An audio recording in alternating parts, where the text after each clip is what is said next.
There is 5 seconds to go. The ball's in the Swans 50. We're up by 2 freaking points. And Howard's gone off with the blood rule. That's not ideal with a tall player, and we haven't got many.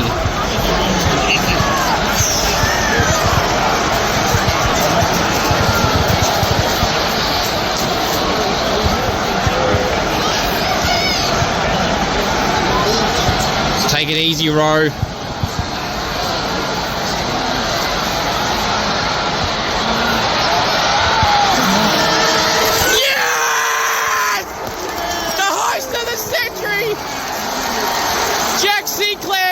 Fucking done it! Jack Sinclair with that game-saving save. Oh my fucking god! Fucking can't even. Yes! Hello, everyone, and welcome to Kick It at Scoops. I'm your host, Cooper, the sole admin of AFL information, trade rumours, and results. And what a loaded show for you guys and girls I have on the show today for Kick It to Scoops. The Saints got the job done against the Swans. Who would have thought that would have happened? I know a lot of doubters that said it wasn't going to happen. And, you know, quite frankly, I didn't think it was necessarily going to happen either. But, oh, how sweet it was to get the victory over the greatest team of this season by a country mile in the Sydney Swans. You look, you know, it is what it is. You know, it was just a great, great day. PHILLIPOU was back to his fiery best. We know Mateus was in the twos for about a month. He's, you know, gone to work and he killed it there as expected. And he's come back to kill it against the best midfield in the competition that has Warner and Heaney and Rowbottom and Florin and Curran. I'm missing names, and obviously Parker and Mills haven't played this year. So to do it against that midfield that's been star-studded and that is doing so well, it is just so damn good. I am so.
What the? Wow. Okay. I don't know what we had been hearing rumors. If any of you had been on my live streams lately, this devil kept speaking, saying Kick It to Scoops will be different on Monday. Is that what it was? I don't know. Anyway, we try and move on to what we're talking about. Oh, good God. The Saints, yeah, how great of a victory it was. Fantastic. So damn proud. Go check out the Scoops AFL Matchday vlog. The best vlog I probably I have done for a damn while. Saints v Swans vlog. Go and check it out. Now, what you don't see in the vlog, I actually met up with Cardi and Blaze 17 at halftime, and we were talking about the umpiring and how frustrated it was. And on his own vlog, he mentioned it as well, Cardi, and Blake said the same. So, yeah, it was a very interesting umpiring that game, and the umpiring are not escaping the wrath of being on Scoops goes bang yet again, which we'll get to very shortly. But just so how damn proud I am of the team to go through all that. Backs against the walls, nothing to lose. Sydney lost to Freo in similar fashion last week, and they had a lot to go for. Yeah, they're on top of the ladder. The game's clear, yada, yada, yada. But, they want to get back to winning ways, and they've lost now 2 in a row. And how much of a confidence boost do people not realise this can give the Saints and will give the Dockers as well? But in particular, the Saints, we've had 6 games, 10 points or less that we've lost. We've had 8 games that we've lost under 20 points or less. So we lost 10 games this year, and 8 of them are within reaching distance. 6 of them definitely. So, it's just like you just get these wins. If we picked a couple of those wins, of those 6 out of those 10 points or less ones, so let's say 3 or 4, we're in the finals mix because that's how open this season is. Now, I know finals won't likely happen, but how much of a confidence boost can go for the rest of this season and for next year as well is just a great, great step, and I'm so proud of the team to do that and see what happens. See the Philippou doubters and the Do Howard doubters are very, very quiet after their all-star performances on the weekend. Absolute class from Dukes on the tall trio in the Swans forward line, McDonald, Amadi, and McDonald. And McDonald, again, had his kick in the last minute to win them the game, and it didn't happen. Again, 2 weeks in a row. He's got the yips, as they say. And Philippou, it's well known that he's my favourite player, and is a ripping guys I've said multiple times. But yeah, it was just great to see him perform well yesterday. I spoke to him before. He's obviously up and about and happy with how the team and himself went. But yeah, it's just great to see, and I'm just so happy to see that happen because no one's got excuses for us winning this game. If they, but the way they did, the excuses was, how many flags have you won? How many flags have you won? What the hell is that going to do with the Swans game? What's it going to do with any other game this year or any previous season of recent seasons? It means absolutely nothing, and you've got nothing to say, but you want to bring up the premierships. I don't give a shit about that. That's in the past. It's about the now. It's about the future. The time is now. You can't see the truth. So, piss off. Now, actually, you can't see me. Well, I know this is a footy show, but I can do what I want. It's my podcast, right? John Cena, the greatest WWE wrestling, not just WWE, the greatest wrestler of all time, the GOAT, John Cena, announced his retirement yesterday at Money in the Bank, and he will be retiring the end of December of 2025. He's going to do a year tour once his movies with Peacemaker and stuff is done, from January 2025 to December 2025. The last ever, and he means it, the last ever in-ring performances, and in his jorts, as he calls them, the shorts, the jean shorts, from the greatest of all time, John Cena. You can't see me. Well, you can see me, but you can't see him. And of course, also the Tribal Chief, Roman Reigns, is the greatest. Acknowledge me. Anyway, all right. Okay, so the GOAT, Roman Reigns, and the greatest of all time, John Cena. So, all righty. Now, Scriptures Bang today is going to be a big episode. We got the Atrocious umpiring the Saints game, which we bloody will be covering. And Zerk Thatcher's hit on Aaron Naughton, and Andrew Dillion saying that the umpiring is the best he's ever seen it. And everything else. Got Team of the Week, Supercoach Talk, going to review the rounds that's gone and upcoming. But before we get into all that, Isaac Heaney's copped a week for his suspension for his dirty hit on Webster, and rightfully deserved that. Did Isaac Heaney. He deserved that suspension. Isaac Rankin's copped a 4-week ban for his bump on Brandon Starcevich. Very interesting. We'll get to that shortly as well. But first off, I want to start with this. If you know any AFL, AFLW players, any up-and-coming draftees, or any state league players like VFLW, Sample W, Waffle W, VFL, Waffle, Sample, and you love sitting on the podcast and a Gold King Challenge or an interview, please send me a message or try and get something sorted. I've loved and enjoyed every single person I've had on. All of them have been a privilege to have on, to continue to have more, maybe some that have been on already to come on again. It'd be awesome if you know anyone, or if you're a player who is in one of those leagues that I just mentioned, AFL, AFLW, State League, or up-and-coming draft. I would love to have you on for a Gold King Challenge or an interview and try and get something sorted. It's a passion of mine. It's not only for me, but it's for you people to do. And, to grow the content as well with players as well. a lot of people, and you know what? I get pissed off when people say this. They go, "Oh, interview someone relevant." I mean, excuse me. Everyone I've had on is relevant, okay? And also to the factor that is I've had a lot of players that I've had on or haven't had on, or just women in general that are really appreciative that I'm covering the sport that's not covered enough through not just AFLW, but the VFLW, the SANFLW, the WAFLW, etc. It's just an upcoming draftees. It's just like they're very appreciative of me covering enough. I've seen a lot of people that know these players. They're not players necessarily, but they message me and say appreciate getting so and so on, and they it's just it needs to be covered more, and it's not good enough that people don't. So I'm the only platform really that covers women's sport, women's footy in particular in those leagues that I just mentioned, the VFLW, SANFLW, WAFLW, and up and coming draftees and AFLW players for that matter. There's no other fan podcast that does it. Of course, you got the AFL platforms and AFLW platforms on there, but that's because they have to, because that's the AFL. But no one else does fan pages podcasts with AFLW and that state league, etc. No one does, and quite frankly, if there was, no one does it better than me. And that's not an insult; that's just a fact of life. Yeah. Also, congratulations to Claremont for winning the WAFLW Grand Final yesterday against East Freo, and congratulations to South Adelaide, who won the South Australian SANFLW Grand Final against Norwood in the close game. Both games were under a goal. Thereabouts. So congratulations to Claremont and South Adelaide and the Chocolates. The VFLW, we got Western Bulldogs against Williamstown this Sunday. And then the grand final will be next week between North Melbourne, who've now qualified to play the winner of the Western Bulldogs, and Williamstown. Also, congratulations to Jamie Harkin, who won the WAFLW League Best and Fairest last Monday night. And Nikki Neld from South Adelaide, who won the SANFLW League Best and Fairest last week or 2 weeks ago as well.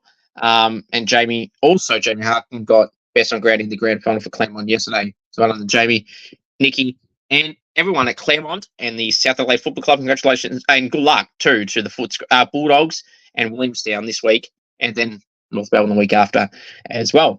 Alrighty, let's now go on to this. You want me on Cameo? Head to cameo.com/Cooper G. You want me to roast a friend with someone happy birthday? Anything at all. Cameo.com/Cooper G. You want me to roast a friend? Wish someone a happy birthday? Anything at all. Cameo.com/Cooper G. It is still a thing. It still exists. So let's.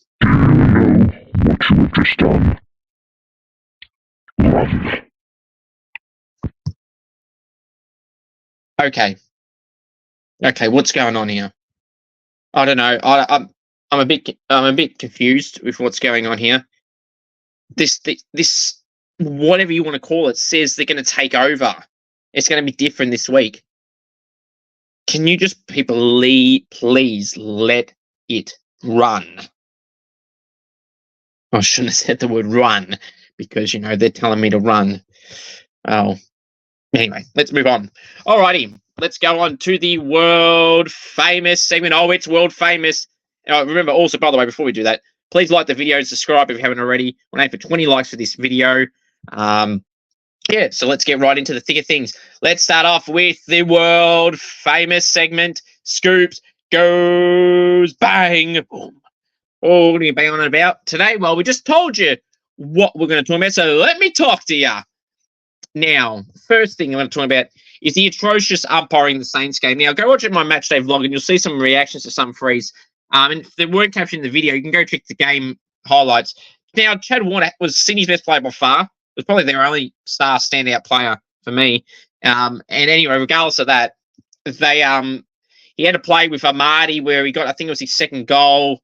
He threw it out, then it went to Amadi and he just dropped it out. It was ridiculous. And they got a goal from it. You talk about momentum swings. And you people, when you've secured a loss, I still would have brought this up because, and it did cost us. It didn't cost us the game because we won, but it would have if we lost because we won by what we did, right? 2 points, and it shouldn't have happened like that. There was games, momentum killers. This is what you people do not understand. If we were to lose this game, okay, by 40 points, and I'd say the umpires were shit and it was affecting the result, you people go, oh, you lost by 40 points. Well, nah. That's not how it works. A momentum killer is in the moment it happens. And at that moment, it was 2 goals in the second quarter. City went on to bang, bang, bang, 4 goals in 5 minutes. Now, obviously contributed to our performance in that time, but there was shit umpiring in 2 of those 4 goals. And there was momentum killers. It was 23 and a half time. Then we went bang, bang, bang in the third quarter, all owned. We deserved those goals. And then in the last quarter, Heaney freaking whacks Webster in the face, gets suspended for a week, and bloody deserved it, by the way. And where was the free there? Like, he's been suspended for it, and rightfully so, but we couldn't get a free for that? Like, that just makes... It just makes no bloody sense. Okay? And they got a goal from it. So there's 2 goals, clear as day, that they got, that they shouldn't have got, where we should have had frees in both those occasions. But we didn't. The umpiring is an absolute joke. You know, and not many people have disputed that too, which is great. But there was a few clowns, of course, but there always is. But the Saints bloody deserve this win. I'm now deeming this the greatest victory of this season. Now, people want to argue, oh, Scoops, what about, Gold Coast losing the North beating Gold Coast? Okay, nah. Gold Coast is shit away from home. Gold Coast are in the middle of the road team. North, yes, they're near the bottom and one of the shittest teams in the comp. But no, not really. Because the Gold Coast record away, because that's a true fact that they haven't won a game all year. So it's not a real surprise. It's a surprise, but not the biggest surprise. Then people would argue, Fremantle beat Sydney in Sydney. Yeah, they did. Yeah, they did. But were Sydney near the bottom? Were Fremantle near the bottom of the ladder in the bottom 4 range? No, they were not. They were in the top 4. And when they won, they were 3rd in that moment. So there's a big gap and big difference. And again, I'm not saying it's not a great win. It's a bloody great win for Freo then too. But it wasn't the greatest victory of the season. Now, there's only one argument you could give to say it was better than that. And that was West Coast beating Melbourne in Perth. Now, the difference here, the reason why I say St Kilda is not because I'm a Saints fan. You add in the West Coast, we're in a good form for a month, West Coast, right? And Melbourne just fell victim to West Coast in that time, okay? So West Coast were going all right then. They almost beaten us, they beat Melbourne. So I felt that win was bloody impressive, and it'd be number 2 for me this year. But number 1 victory for this season, if you're adding everything, the ladder, the team you're playing, the venue maybe, and everything like that, the momentum and the injury lists and stuff like that, it's St Kilda's win over Sydney yesterday. That is clear choice for me. You can mount a case of West Coast Melbourne, but no other game. I don't want to hear any other game to say that was any closer than that. That was the heist of the century, as I called it in the video. A bloody great win. And as I mentioned earlier. But this is a rant. So to the umpiring, you are a joke. I'd say lift your game, but we bring it up a lot. But there's a reason we bring it up a lot. Because the umpiring is laughable. We've been saying for a while how shit umpiring is, and people always, or not always, some people would always go, oh, you're just talking shit, or you just say this as a Saints game. No. I say this in plenty of games, and you damn well know it. And there was plenty of games throughout this year you could pinpoint to where umpiring is shit and cost team games, ruined momentum, and everything like that in between. The umpiring is a joke this year, and I'm just glad it didn't officially cost the Saints the game. Because if it did, this episode would be even more fiery, because the umpiring was a joke yesterday. And it's not about the freaky count number. I don't care that it was 19-11 in their favour. It's not because of the number. It's never really about the number. Okay, maybe if it was 20 different, then maybe. But even then, you could contribute to maybe what? Were you giving away chip frees and everything? Were you bum plays after the play? Were you being clumsy, dumping people? Like, you had all that. It wasn't because of that. There was blatant dropping the balls that Sydney were doing, and we weren't getting frees and rewarded for. That is why I just mentioned before, the Heaney goal, the Warner's second goal. It's just like pathetic. And the umpiring is a joke. It has been always a joke this year.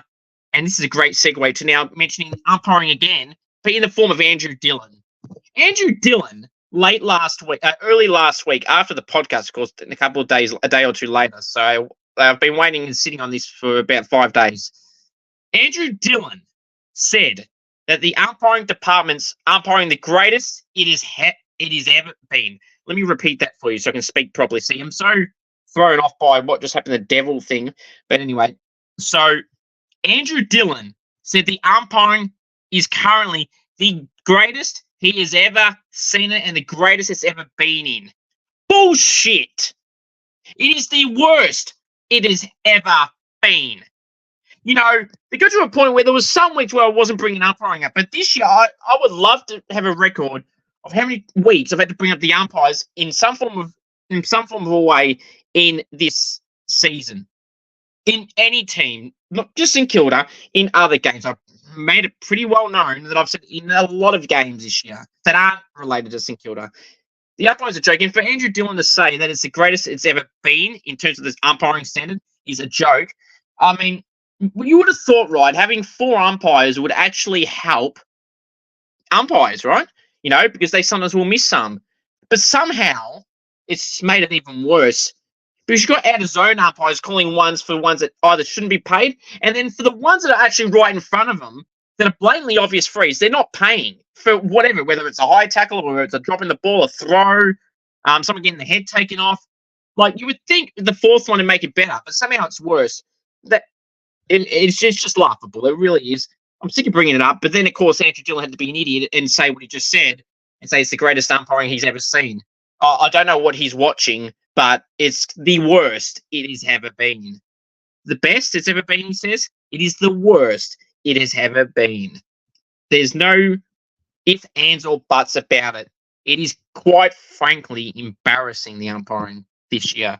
I'd say to the AFL and the umpires again, like I do most weeks, to lift your game. But you haven't learned that 50 times I told you, so what is the 51st time I'm going to do? Like, fair dinkum, seriously. Embarrassing, Andrew Dillion. And I've said it for a while as well. Andrew Dillion and Laura Kane need to go. They've made it worse. Their defending of the umpires has gotten worse than what when Gill and that were there. So, I don't know if you bring back Gill. I know he's doing some other CEO job. But the umpiring's laughable. It is quite embarrassing. I don't know how many times we have to hear this shit about how shit the umpiring is and how good the AFL keeps saying that the umpiring is. The umpire's a joke. They have been a joke, and they always will be a joke. Lift your game, pathetic. All right, now the last topic on Scripts is bringing to talk about today is the Brandon Zerk Thatcher hit on Aaron Naughton, which did leave Aaron Naughton concussed. Now, first of all, why the hell was this not mentioned in the match report? Georgiades got a week for what he did, and, you know, from the Port game, and that was it. Why wasn't this graded? Why wasn't this cited? Why wasn't this, you know, mentioned at all? Not even at the bottom of the thing where they say they've cleared him and of no wrongdoing. He concussed the bloke. Naughton won't play this week because he got concussed from Zerk Thatcher's elbow. You can say it was on purpose and whatever. But he hit him. Unintentional or intentional, whatever you want to call it, he hit him. May have looked soft, but he hit him.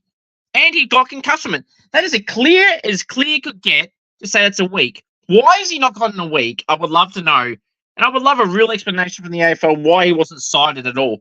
Or graded or even fined. It wasn't even mentioned. Like, that is pathetic.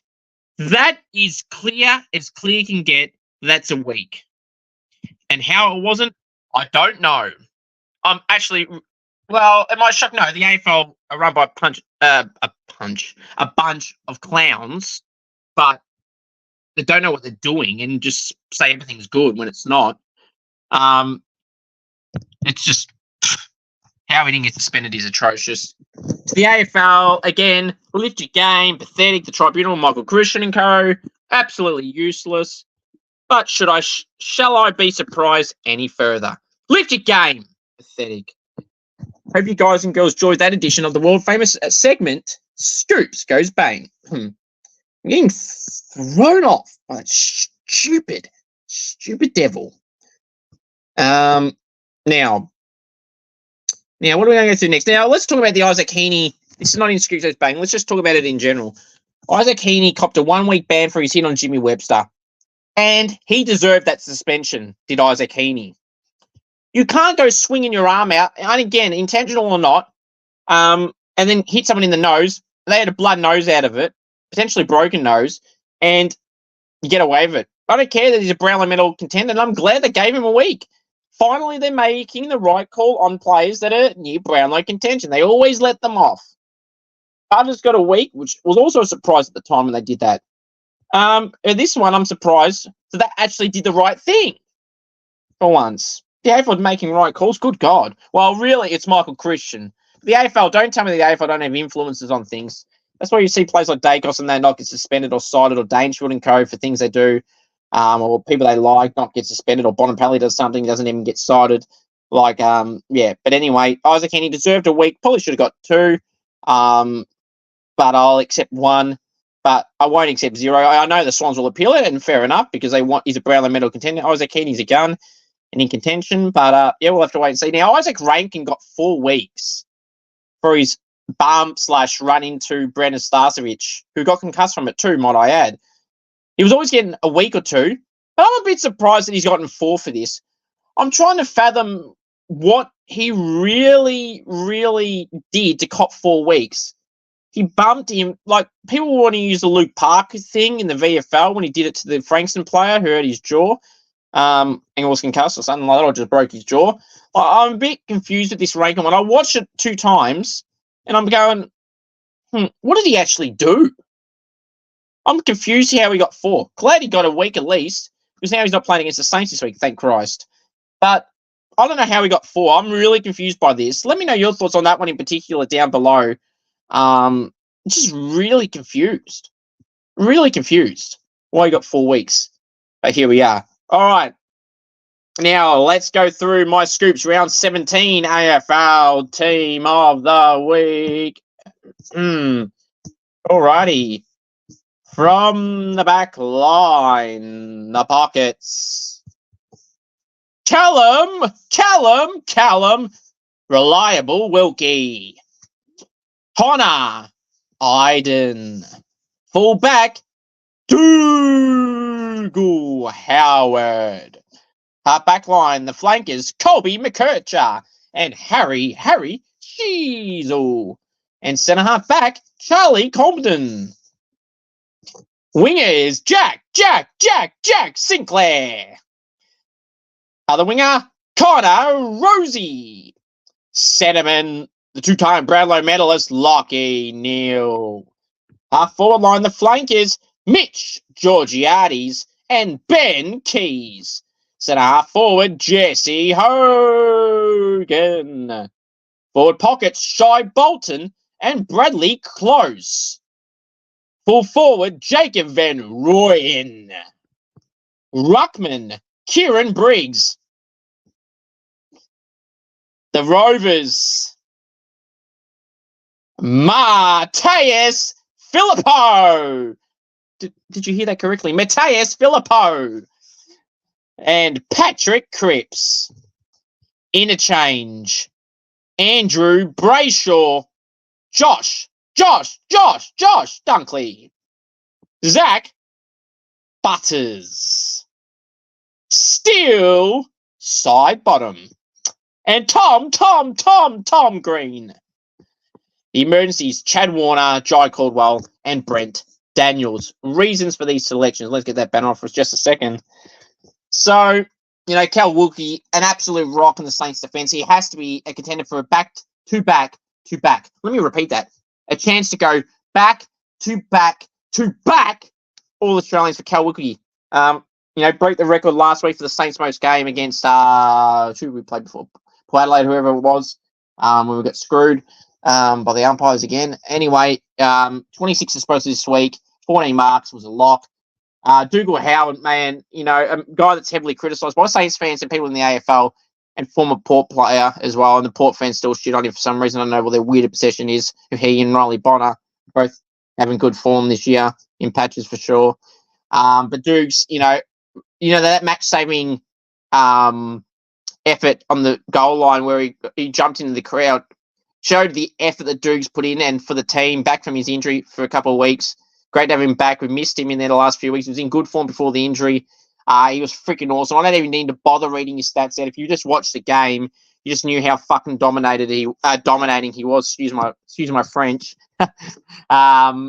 Yeah, he was awesome, Dukes, and he bloody deserved a spot in the end. Well done to him. Connor Iden had 24 disposals and 10 marks, deserves a spot. Colin McKercher, he's maybe my Supercoach curse, but he's a gun. Oh, there we go again. Another more French. Colbs was great, 37 disposals, was just a lock. Charlie Cobden, likewise, in terms of dominance for the Roos and part of the reason why they beat the Suns. 17 disposals, like 11 intercept possessions and 5 1%ers. He just deserved a spot on the team. And Harry Sheasel, 27 disposals or so, 33 disposals, and a goal. That's a whole North Melbourne backline there in that line. Colby, Charlie, and Harry. That'll excite Roos fans, no doubt about it. Jack Sinclair played through the midfield mainly, can play on the wing as well and push to the sides.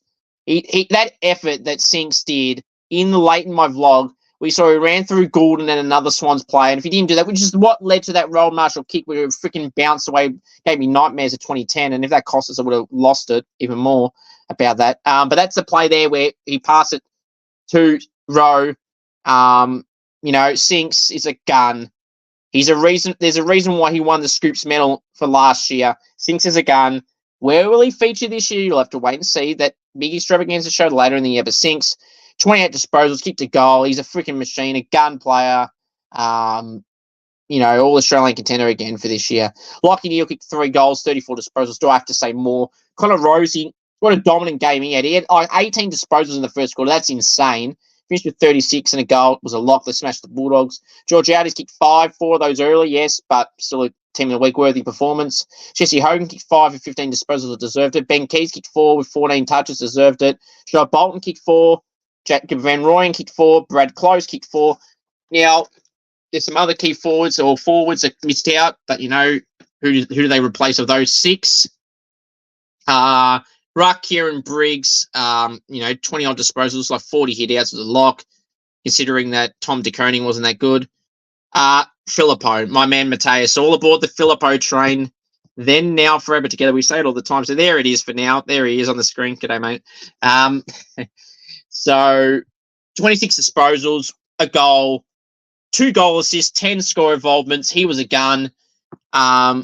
Showed why we drafted him at the top draft pick that we had that year. He's a gun, as I said, ripping person, but that's not why he got in the team of the week. He got in the team of the week because he's a fantastic player, had a fantastic game. He, Sinclair, Howard, and Wilkie were insane. They were awesome. Philippou, chip on his shoulder after being in the twos for about 4 to 5 weeks, came back against the best midfield in the competition. I want to take the banner off here for a second. That was an insane performance from Mateus Philippou. A great performance, as I said. 1 goal, 26 disposals, 2 goal assists, 10 score involvements, 12 disposals and a goal in the last one with 4 marks and tackles. He just killed it. That's a midfield that has Isaac Heaney in it. Errol Goulden, Chad Warner. Like, just sink that in. And Rowbottom and Florin, who are decent in their own right. Just sink that in. Philippou played twos for 4 weeks. And he's in the form of his life now. And it's great to see Mateus doing well. I knew he could do this. Killed it last year in his first year. This year, he came back in this week and he's killed it. Happy to see him do well. And there's a reason I say all aboard the Philippou train, then, now, forever together.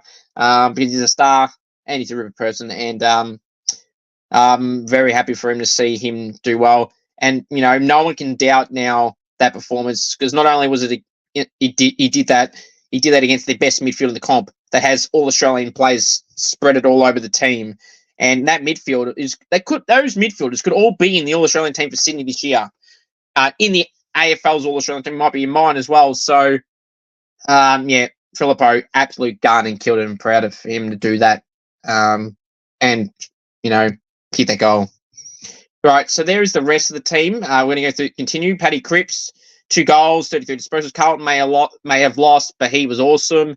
Interchange Andrew Brayshaw, 35 and a goal, was good for Freya's win over Richmond. Josh Dunkley, 35, was awesome. Zach Butters was awesome. Again, like Rose, he killed it in the first quarter, had like 15 touches. He finished with like a goal and 34, got subbed off tactically, so he could end up having 40 if he didn't get subbed off. Still Cyberlon kicked. Oh, gee. You imagine someone kicking 34 goals nowadays, or ever. Still Cyberlon had 34 disposals, was awesome in the Pies game, albeit them losing. on the weekend. Tom Green get the goal and had 33 touches. It's a lock. Chad Warner was Sydney's best player, but those midfielders all in the 30s and killing it. Chad couldn't get in. Jai Caldwell the same. He had around 30. And Brent Daniels, you could consider himself stiff. I was considering him over Brad Close. But Brad Close, he kicked forward, had 14 touches himself. Brent Daniels had 29 disposals, 11 tackles, which is insane for a small forward. You know what? I can cop people saying he should have been in. I wanted to put him in, but those forwards, 4 goals each. So they deserve a spot. But that's my team of the week. So let me know your thoughts down below and what you would have done. Alrighty, now let's go through. What are we going to go through now? We're going to go through my Supercoach talk. So this week I scored 2,096. You know, for being honest, I'm not so happy with that. But considering the position I was in when I had, accidentally had the captain on Dacos, so I only got 92. I didn't do the loopholes option that I normally do. Then I had Tuke Miller get subbed off and get injured, 33. I've had to trade him out. Now I've got kind of Rosie for him as of right now. Then how the mid's underperforming. And that's the story of my season, with the premium players shit in the bed. I had Sean Manor on the bench, he on 116, who I could have had on for Dowling. Dowling got like 70, so it's not that bad, or 68, but, would have rather Manor's 116 or whatever it was, of course. But, it's just a story of my season. Then Colby McCurch comes back in the team after an injury, after I traded him out twice, and now he gets 37 disposals. Now I'm generally contemplating bringing him in this week as well for a certain player. So it's like, all these options we got, it's just like, it's just is what it is. Sam Walsh didn't score too well. Tom Green got robbed of points. It's just, story of my season for Supercoach as well. Now in the top 30%, which I'm not too pleased about. But again, it is what it is. Dale had 73, Anderson 91, Walsh 69, Sarong 84. It's just like a Miller had 33. Marshall only got 79. I don't know how he didn't get 100. And Grundy got 94. And then Charlie Curnow, you talked about the curse of players that I brought in. Charlie Curnow I brought in the previous week and got like 50. And now he got 33. So if you want to play for me a player, I've got 4 trades left. So if you want me to jinx someone, just give me a suggestion and I'll bring someone in. I got Connor Rosie this week, so I'm probably going to jinx him. Sorry, Ports fans. And Supercoach owners of Connor Rosie, but I've got him in this week. So, yeah. But, yeah, so now let's go through with 7 rounds to go. Let's go see who's currently leading my Scoops fan group page. I dropped 6 in that. I'm now 152. I think I am, yep, 152. In first place, now getting a bit of a lead, is Declan. Rowan the Saints, followed by Rolls Macca, who's, let's see how much he's, 76 points behind Declan. In third place, I have Zach, who is 305 ahead of behind first place. We have Justin in fourth place after a big score from him, and Jesse is fifth. And names that people may know: Shane Ower is in 10th place. We've got Studi in 14th. And where are you, Graz? Graz is in 24th place. Yeah. And Richo is 46. So he's gone up a little bit, I guess. And Shannon will be listening. So, or most likely.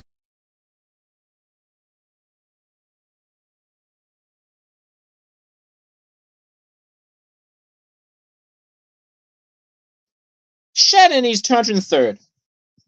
Not on you, Shannon. That's not good enough, mate. Lift your game. Maybe you did your team properly, you would know. And you wouldn't be that low. Anyway, okay. There you go. There's your shout out. Acknowledge me. So yes, my Supercoach 2096, top 30%. Not too pleased, but it is what it is. All right, let's go review round 17 games. All right, so it started on Friday night at the MCG. It was Collingwood. It was Collingwood and Essendon, 80-92. Essendon got the win by 12 points. A little bit surprised. How good was Ned Long, by the way, when he got subbed on? Played his first game for the Pies. He played the preseason games with them like he was a preseason selection option. They didn't opt to choose him, so he's played in their VFL and dominated. Was a mid-season pickup officially with the Pies AFL team. Killed it in there, got his chance. Had like 9 disposals as a sub and played a quarter. And played really well. He had like 4 marks as well, and he was really influential, like 88% efficiency as well. So I thought he did really well, but they couldn't get the job done. Jeremy Howe was terrific for me.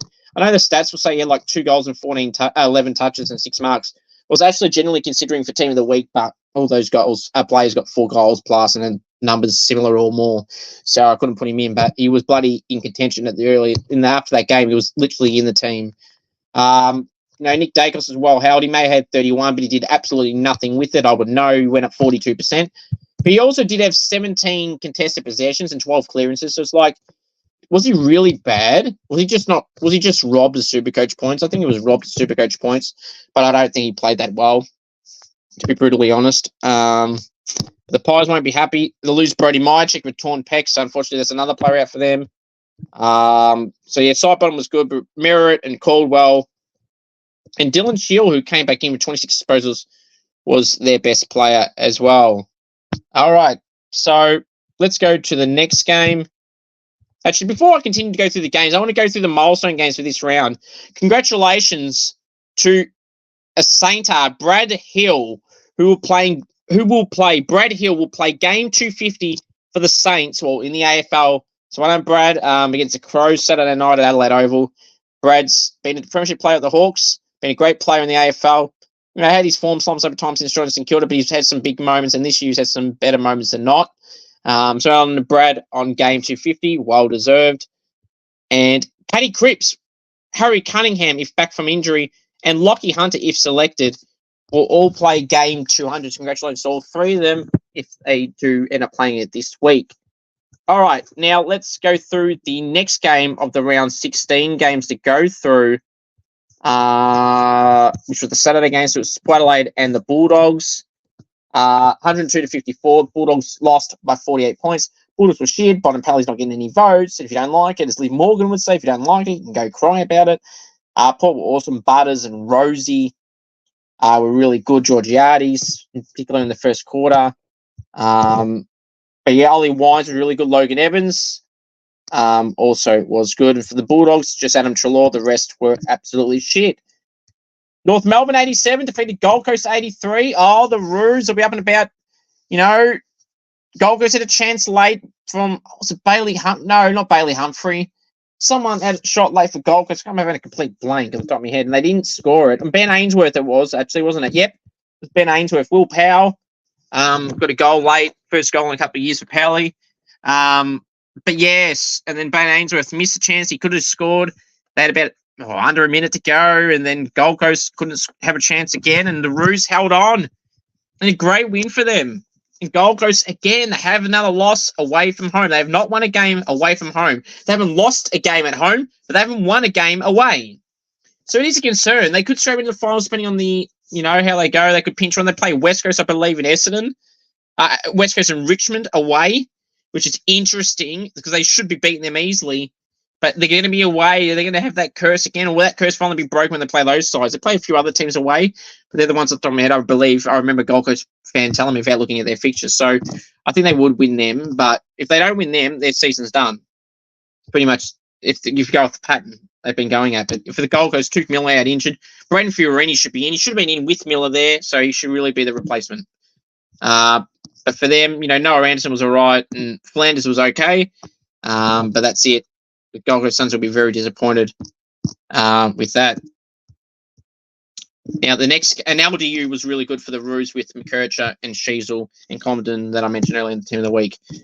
Twilight game, 110. Geelong, Hawthorn, 59. Geelong by 51. Disappointing, but when you have, Jack Ginnivan out and James Sicily out, doesn't help. Mitch Lewis goes off late. Oh, that's right. How does Mitch Lewis get smashed in the head for an elbow and not get a free bleed and no free? Geelong are the most protected club in the competition. That's what I keep telling. I'm glad I remember that incident now that we've talked about that game. Bullshit. Didn't ruin the game or nothing, but it just shows how shit the umpiring are and momentum killers too. And unfortunately, news coming out today too that Mitch Lewis unfortunately suffered an ACL from that incident. It's just cruel, Mitch Lewis's injuries this year. Been trying to get back and just couldn't get back. Played 2 in the VFL the last 2 weeks. Played half a game 2 weeks ago. They played a full game last week. First game back in the AFL for this year, basically. And it's just had a horrid run, Mitch Lewis. He's a good player, but injuries are getting to him this year and some parts of last year. So wish Mitch all the best in his recovery. It's just devastating to see. But this game, Hawks were shit. Warple and Dillion were good, and the rest, I don't know why they bothered to turn up. Geelong, Cameron was good. Jeremy Cameron and Brad Close kicked 4, as I mentioned before. Sure, it was better, but whatever. They're ruck duo. They can't stick with De Koning and Blixarves. It's not going to work when you play real ruckman like Rowan Marshall or Brodie Grundy or Max Scorn. It's just, and Tristan Cherry's in good form at the moment too. So it's just not going to work like that. And I'm surprised Lloyd Meat didn't do better than he did. He did all right, but whatever. Giants and Carlton 116 and 104. GWS by 12 points. Carlton were up. I kid you not. If you didn't watch this game, you would know. You would say it was a great close game. It was a good game, but Carlton were up by 39 points in the first quarter, and then by half time they were up by only 2 points. That's just unacceptable, right? The Giants then kicked 7 goals in the third quarter and then overran them, and then Carlton got a few cheap goals at the end. Not cheap, but like a few late goals to make the margin look better. I haven't spoken to a Carlton fan about this, but I'd love to know what Terry's thoughts are from Blue Abroad about this game, because, I'd be really disappointed. They can cop a loss. It's all right. They're in ripper form, but just the way you lost it and the way you lost that lead is just unacceptable. And Cripps did good, but the rest of that midfield, like Walsh and Chera and that, they should be really disappointed with that. That Giants are a good team. It was at home, but no, that's just unacceptable for me. 39 points up, and you just cough it up within a quarter. Like, for any team that does that, it's unacceptable. Geelong did the same against Sydney when Geelong had a 5-goal start in the first quarter. So it's just kind of similar to how this game went. But Geelong was shitter than Carlton, if you use the two. Like later part in the game where Carlton got a little bit closer. It's just unacceptable. It's just not good enough. It's really not. And I'm sure Carlton fans will be pissed. Giants fans, is the own tsunami back? I think they'll play finals, and if they do, they're going to do some damage, I feel. But yeah, for the Giants, though, I would say, Green was awesome. Briggs, Daniels, Ward. I'm going to forgive me for not mentioning Callum Ward in the emergency list for Team of the Week. He had 2 goals and 30 disposals. He was really good as well. The Giants, tsunami. After that first quarter, Whitfield and co killed it after that. And to a degree of Stephen Canelio, 1-1 and 28. The next game to go through is the other night game was Freo and Richmond. Not much to say, really. 105 to 54. Freo by 51 points. Brayshaw was good, 1 goal, 35. Josh Tracy may kick 5, but it was against a Richmond defence who are inexperienced. Of course, you can only play who you're on. And credit to him for that game, I guess, Josh Tracy. But he's not an All-Australian contender for people that think he might be. I think you're kidding yourself. Jesse Hogan, Ben King, Charlie Kerno, etc. say hi. And Jake Waterman to a degree. So, yeah. But Richmond, I thought Jacob Blight did really well from Richmond. I'm really surprised at Jacob Blight in his second game from Peel Thunder from the Waffle. It was great to see him do well. And then he got subbed off. I didn't really get it. 12 disposals, like 7 intercept possessions, and was doing really well.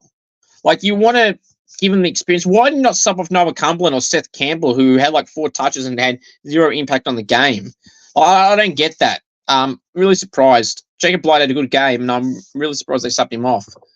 Shai Bolton kicked 4, was really good.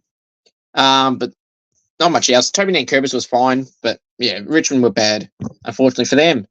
All right, let's go to the Sunday games. The first one was Melbourne and West Coast. Not going to say much on this because the game was shit from the start, unless you're a Melbourne fan, of course. Credit to them, though, for Melbourne back against the Wolves to a degree. Melbourne 54 points, 17-10, 112 to West Coast 8-10, 58. Oscar Allen kicked 4 was really good, but no other West Coast players were good and don't deserve to get mentioned at all. Jane Hunt played his 150th game, was fine, but nothing special. Ex-Demon. For Melbourne, Jacob Van Rooyen kicked 4, and 4 of those goals were early. So, yeah, Trent Rivers playing in the midfield a bit more, Trent Rivers. He had 24 centre bounce attendances, so he's playing more midfield in the absence of Christian Truck for this year. Caleb Windsor played his role. There wasn't any major contributors for them. Colton Tholstrup kicked 2 goals early in the game. But yeah, now the next game. Oh, what a game of the season. The highest of the century. St Kilda 13-6-84 to Sydney 11-16-82. Well, I mentioned really already what I wanted to say about this game, but like, what I want to add to is like on top of what I said before about Philippou killing it, Marshalls, the bounce, and everything like that, and Wilkie and Dukes' great games, the Sinclairs. But what I also mentioned Jack Higgins, he didn't have the best start to the game, but you just need those moments. 3 goals in the second half, was lively, was up and about as Higo, and it just shows what a great player he can be. Didn't have the great start of the game, but then you just picked it up in the end and kicked 3 goals, kicked the match-winning goal with 10 minutes to go. Just really happy for him and great to see him doing well. And yes, here go. There's a reason why in my goal-kicking challenges, every time I do that left flank, snap around the body goal, every shot in every goal-kicking challenge I do recently, and I'll just say, Higo, this one's for you. It's like Higo's returning the favour with these goals like that. You're welcome, Higo. But yes, Higo. Go watching the game overall, I get up and about for every player, especially that Higo goal at the end. And the Philippou one, of course. All aboard the Philippou train. Then, now, forever together. Always. All aboard the Philippou train. All right, but yeah, great game. I'm really happy. Chad Wharton was Sydney's best player. Logan McDonald started all right and then dropped out, and then we know what happened at the end of the game. Heaney got goals from free kicks, so I'm not going to say he had a great game. How he got 130 Supercoach, I don't know, but I'll take it. I got him. See, this is the awkward thing. He got suspended and he deserved it. For Supercoach, I don't want him suspended, so it's a bit of an awkward one, but we don't play them anyway. So if he gets off, I'll be pissed off from the suspension he should have deserved to get. But for Supercoach, I won't be disappointed. But yeah, Saints, awesome. Though Winhagen didn't unfortunately do his hamstring, so I'm assuming he's not going to play this week at all, or the next couple of weeks at least, maybe 4, depending on how bad it is. Windy's done a great job tagging players this year. But yeah, who replaces him? I'd assume Paddy Dow would come back in. Maybe Zach Jones. They should bring back Tom Campbell in place of Ben Patton. And then work around who the sub might be. Maybe Hunter Clark goes out, or maybe he goes at the sub, Patton goes out, Campbell comes in, and something like that into the team. But we'll have to wait and see. We've got the Crows in Adelaide. Great to see Timmy Membry back too, and having some important moments. Again, a bit like Higo wasn't the greatest in the first half, but got into the game and was important late. Some strong marks. Timmy Membry's always been a great clunk mark. A ripper guy, got to meet a few times, and yeah, great to see Timmy do well in that back half of the game, like Higo as well. So marks, as you can see in the vlog as well. And Philippou, his field kicking was absolutely awesome.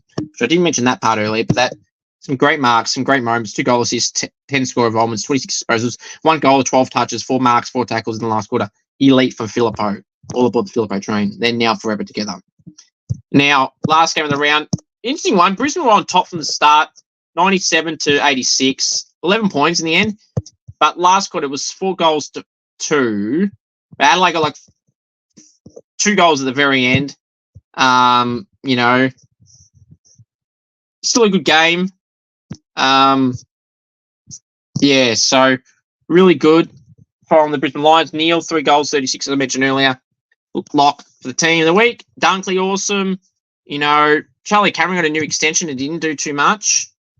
Zorko and Ashcroft done all right, but they didn't have big numbers the Brisbane Lions played. Like a McCluggage as well. But for the Crows, Mitch Hinge got injured. That'd be a big blow if he doesn't play against my Saints this week. I like Mitch Hinge. He suffered an injury. I don't know what it was, but hopefully he's all right. He can have a week off against us. But yeah, Rory Laird was probably their best player. But that's about it there. All right, let's go preview the round. 18 games to wrap things up this evening. Let's start it off with the game on Friday night at the MCG. Big game for both sides. It's 9th v 5th. It is Collingwood hosting Geelong at the MCG, 7:40 Vic time. I'll be going the Pies in this one, despite Mychik being out by 15 points. Saturday at the SCG, we have Sydney hosting North Melbourne, 1:45 Vic time. The Collingwood game 7:40. I'll be tipping the Swans by 45 points, and they'll bounce back and give the Roos a thumping. In Tasmania, 1:45 on Saturday, it's Hawthorn hosting Freo. I'm going to tip, if Sicily and Ginnivan are back, I'm going to tip the Hawks by 5 points. If neither of them are in, I will tip Freo by 5. The next game to go through is a twilight game at Marvel Stadium. It's the Western Bulldogs hosting Carlton at the Marvel, 4:35 Vic time. I'll be tipping Carlton in this one by 25 points and to bounce back against the Bulldogs, who got thumped this week by the Power. Saturday night at the Adelaide Oval, it's Adelaide hosting St Kilda, 7:30 Vic time. I'll be tipping my Saints. If they can beat the Swans, they should be able to beat the Crows, but knowing the Saints, this is where we'll lose. But regardless, I know it's away from home. Saints did it right in Adelaide against Port and got screwed by the umpires.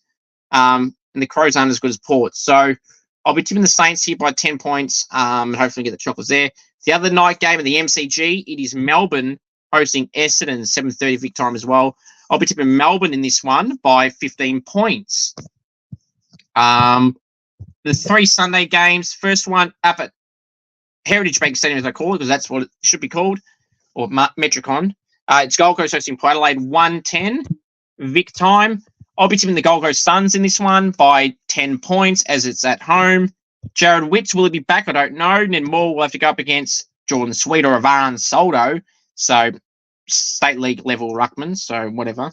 Sample hacks, to use a different word. So I'll go the Suns by 10 points here. Sunday 3:20 at the MCG, Richmond hosting GWS. This will be interesting. I'm going to tip the Giants by 40 points. I don't know why I got this weird feeling Richmond could somehow win this. Don't know why. And so the final game, Sunday, 4:40 at Optus Stadium. It's West Coast hosting Brisbane, 4:40 Vic time. We know the Brisbane Lions will win this one, and they'll win this by 56 points. My final thoughts are simply this. You want me on Cameo, head to cameo.com/CooperG. You want me to roast a friend, wish someone happy birthday, anything at all, cameo.com/CooperG. And if you know any AFL, AFLW players, any up-and-coming draftees or any state league players, like VFLW, Waffle W, Sample W, VFL, Sample, Waffle, and you love something on the podcast, or up-and-coming draftees, and you love something on the podcast, and Gold King Challenge or an interview, please send me a message or try and get things sorted. You should all know by now that I love doing Gold King Challenges and interviews. So anyone I can have on, I will happy to have them on if they play in those leagues. And we'll sort something out and make a good video with Gold King Challenge or an interview, whichever one it will be, or both. Thank you all. The most important thing of all to remember is, and always remember this, go the Saints. And of course, acknowledge me, the one, as I always say every week, all aboard the PHILLIPOU train. Then, now, forever. Together. Go the Saints. Acknowledge me, the one. What you have just done. Love.